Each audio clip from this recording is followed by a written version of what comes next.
என்ன வரைய போகிறோம் அப்படின்னு நீங்கள் பார்த்துக்கிட்டிங்கன்னா ஒரு இயற்கையான சூழ்நிலை.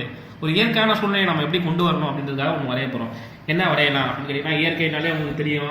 அதாவது ஒரு சின்னதாக ஒரு மலை ஒன்று இருக்கும், அதுக்கு மேலே இன்னொரு ஒரு மலை ஒன்று இருக்கும், நடுவில் ஒரு சூரியன் ஒன்று இருக்கும், அதுக்கு மேலே 2-3 க்ளவுட்ஸ் இருக்கும். அப்படியே எங்களுடைய க்ளவுட்ஸ் விரிஞ்சு கிடக்கும் க்ளவுட்ஸு.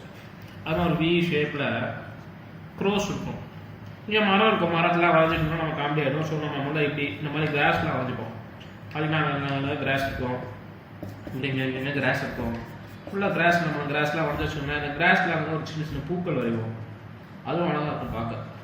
இந்த மாதிரி தான் ப்ரெசன்டேஷன் பண்ணணுங்களா, சின்ன பசங்க நான் பார்த்தீங்கன்னா நல்லா ப்ரெசன்டேஷன் பண்ணணுங்களா, ஓகேவா? அதுக்குமா என்ன பண்ணால் ஒரு ரிவர் மாதிரி ஒன்று வரையணும். அதுக்கு நீங்கள் கோட்லாம் வரைஞ்சிட்டிங்கன்னா அசிங்கமாக இருக்கும்.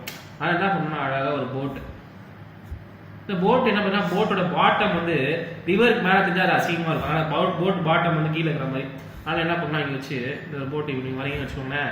இங்கே இந்த இது வந்து இது கீழே அந்த இது ரிவர்ஸ் இப்படி தண்ணி லைட்டாக சலசலப்பு இருக்கிற மாதிரி இப்படி ஒரு இது. நம்ம இங்கே ஒரு தண்ணி போட்டு இங்கே ஒரு தண்ணி ஒரு சலசலப்பு இருக்கிற மாதிரி.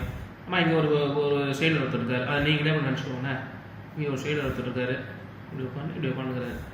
அவ்வளோதான். இதாங்க சிம்பிளாக முடிச்சுட்டு போயிட்டே இருக்கலாம்.